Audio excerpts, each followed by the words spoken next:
Halo semua, bertemu lagi dengan aku Raditya. Nomor pokok mahasiswa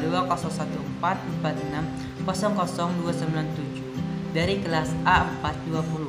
Mahasiswa Universitas PGRI Yogyakarta, Fakultas Keguruan dan Ilmu Pendidikan, Program Studi Pendidikan Guru Sekolah Dasar. Nah, di sini aku ingin membuat vlog, dan vlog ini bertujuan untuk memenuhi tugas UAS dari Pak Beni Dwi Lukito Aji, dan terima kasih kepada Pak Beni Dwi Lukito Aji untuk tugas pembuatan vlognya, dan terima kasih kepada Pak Beni Dwi Lukito Aji untuk pembelajaran semester 1. Nah, di sini aku mau menyampaikan sedikit materi tentang usaha mempertahankan NKRI di lingkungan keluarga dan di lingkungan masyarakat. Sebelumnya, aku mau menjelaskan sedikit apa itu NKRI. Nah, NKRI atau Negara Kesatuan Republik Indonesia memiliki banyak arti, baik secara umum maupun secara khusus. Dapat kita lihat dari pasal 18 ayat 1 Undang-Undang Dasar 1945. Salah satunya yaitu Negara Kesatuan Republik Indonesia dibagi atas beberapa daerah provinsi, yang kemudian dibagi lagi atas kabupaten dan kota, serta memiliki pemerintahan daerah yang diatur oleh undang-undang. Nah, tujuan NKRI. Apa sih tujuan NKRI itu? Tujuan dari NKRI berdasarkan Undang-Undang Dasar 1945 adalah sebagai pelindung segenap bangsa Indonesia, mencerdaskan kehidupan bangsa, memajukan kesejahteraan umum, dan ikut melaksanakan ketertiban dunia menurut kemerdekaan dan perdamaian abadi serta keadilan sosial. Nah, kalian pasti sudah tahu apa fungsi NKRI.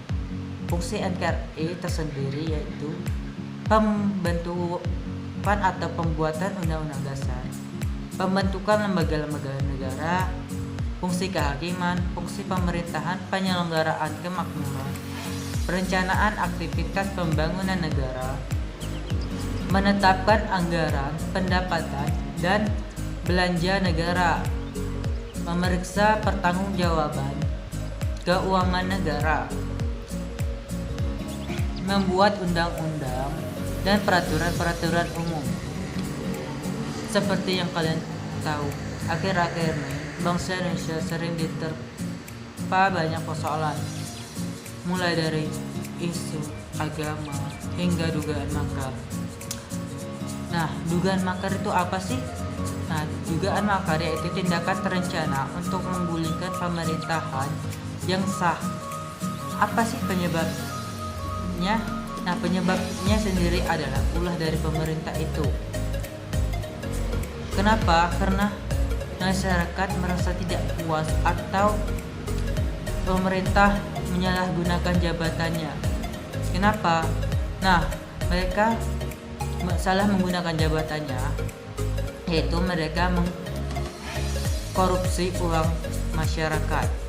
Nah, jika persatuan dan kesatuan serta rasa keadilan terus dibiarkan memudar, maka kedepannya negara kita mau menjadi negara apa?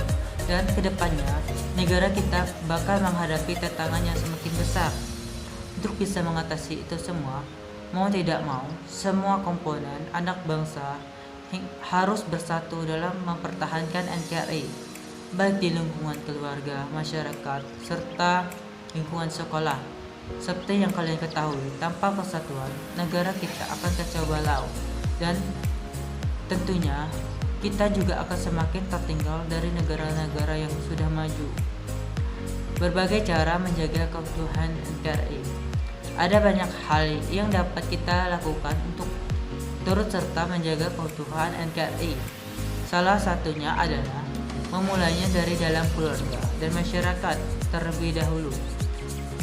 Keluarga, apa sih keluarga?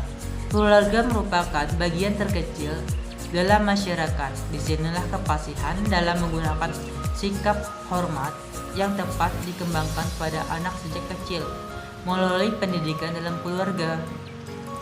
Keluarga merupakan pusat keamanan dan kedamaian dalam masyarakat, sehingga mewujudkannya harus didukung dengan aturan yang sudah ada atau sesuai dengan nilai-nilai adat yang berlaku. Orang tua berperan penting dalam menerapkan sikap-sikap isin atau malu yang dapat memberi sumbangan kepada perkembangan rasa hormat anak pada orang lain. Nah, berikut perilaku mencerminkan rasa persatuan dan kesatuan di lingkungan keluarga. Apa aja itu? 1. Saling mencintai sesama anggota keluarga, yaitu kita tidak boleh pilih kasih dengan anggota keluarga kita yang lainnya. Misalnya, orang tua memberi kasih sayang yang tidak rata atau berbeda antara anak yang satu dengan anak yang lainnya, maka itu akan timbul perpecahan dalam keluarga.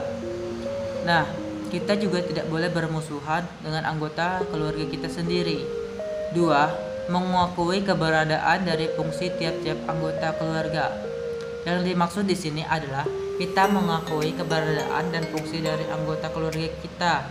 Misalnya, kakak yang dimana berperan sebagai anak tertua dalam keluarga dan berperan penting juga untuk membantu adiknya. 3. Adanya keterbukaan antara anggota keluarga. Misalnya, ketika kita mempunyai masalah, kita bisa berbagi atau terbuka kepada anggota keluarga kita, terutama kepada orang tua kita sendiri, agar masalah kita bisa terpecahkan dengan cepat. 4. Mengembangkan sikap tegang rasa, yaitu sikap menghormati dan menghargai orang lain melalui ucapan, perbuatan, dan tingkah laku kita. 5. Patuh dan taat terhadap tata krama dalam keluarga. Tujuannya sendiri, kalian pasti sudah tahu apa tujuannya, agar kita menghormati orang tua dan menghargai orang yang lebih dewasa dari kita. Lingkungan masyarakat. Apa itu lingkungan masyarakat? Lingkungan masyarakat adalah sekelompok orang yang membentuk sebuah sistem semi tertutup atau semi terbuka, di mana sebagian besar interaksi adalah antara individu dengan individu yang berada dalam kelompok tersebut, atau kelompok dengan kelompok yang lainnya. Atau bisa juga masyarakat adalah sekelompok manusia yang saling terjalin erat karena sistem tertentu, tradisi tertentu, konvensi, dan hukum tertentu yang sama, serta mengarah pada kehidupan kolektif. Sistem dalam masyarakat saling berhubungan antara satu manusia dengan manusia lainnya yang membentuk suatu kesatuan. Nah, berikut adalah perilaku yang mencerminkan rasa persatuan dan kesatuan di lingkungan keluarga. 1. Ikut kerja bakti atau gotong royong.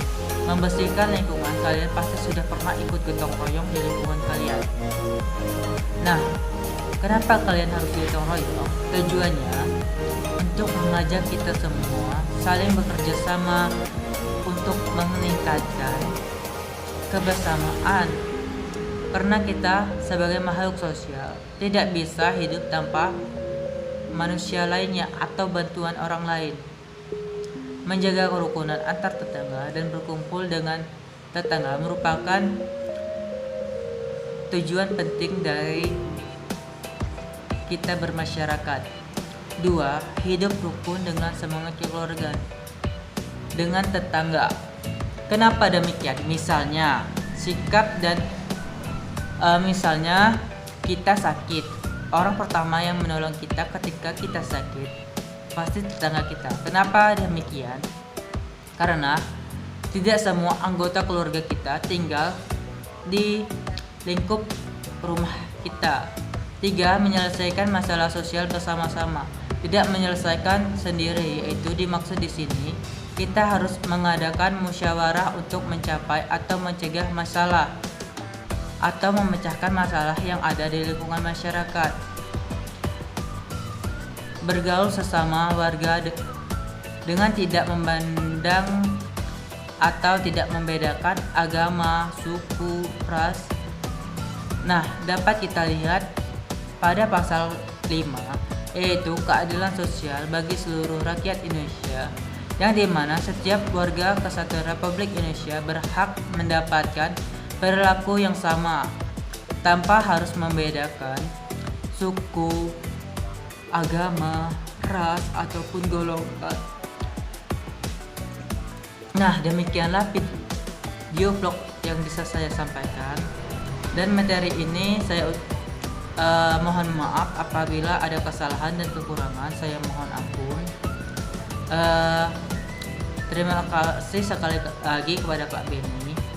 Saya akhiri, wassalamualaikum warahmatullahi wabarakatuh.